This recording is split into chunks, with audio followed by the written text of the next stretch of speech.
Ini ba ali di Karon daw yung kayod na puta dol kay wa man ta kabiyahe gahapon dol, so kayod na puta karon. So ang oras day karon dol 6 PM na. So 6 PM na ta magsugod. Pero before sa ta mo biyahe dol, patubil sa ta diri sa may gasoline station dol. Dili ko gatubilan dol, kini akong gitambayan dol ang kuan din mo ning gasoline station dol sa Madolang Pindol dol. So after to patubilan ni dol, wat din tag booking dol kay para masudlan tag booking to accept di ta ni dol. So masudlan ang tag booking ani dol. Kamang na po dayon ta dol para pick up location. So after na day dol nasudlan tag booking dol. Sudlan tag booking cashless dol dito pick upon sa kuan. Di sa may Osminia dol dapit sa may Julmar dol. So dagan na dayon ta dol padong diri sa may Osminia dol kilid sa may Julmar dol. Medyo traffic lang diri ron dol kay naron orasa dol daghan kayong kuan tao doon. Pero hindi ko pa maligya po. Kasi huli po karon din palit po sa mga tao. At medyo gabi na. So medyo traffic din yung makita doon. No?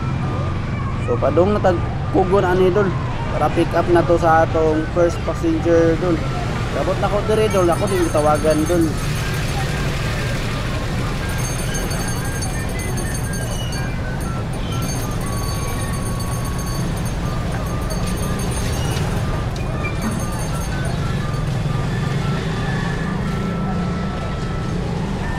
Ma'am, ako sa pin location ni mo, ma'am. Ali. Ikaw to, Kuya Ali. Ini ba Ali di Ali.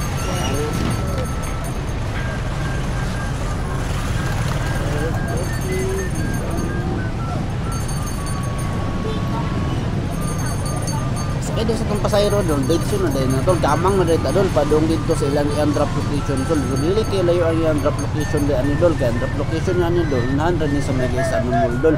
Paliko, padong ka di pa kakaabot sa kuwan doon, may pakana doon.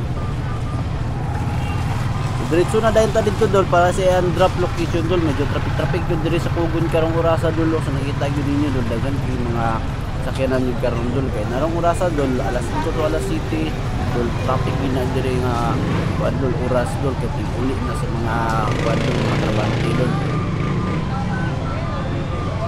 Then after na to na kuanda sa Kugon dol, kalabang ta sa Kugon dol, dito sunod ka dito sa location niya dol, by the way dol. Sa mga share sa akong video dol, dagan kayo salamat dol, ang gamay niyo nga pag-share sa akong video dol, ako na kinantabang dol. So after niya dol, abot na din mi ang drop location dol. Balik cashless naman ni si ma'am dol, so wala na siya bayaran ani dol, kay bayad ang daan dol. So kada na dol, dito tama na tong video dol. See you for the next vlog dol. Please follow, like and share dol. Lag para lag sa. Thank you so much dol. God bless you all.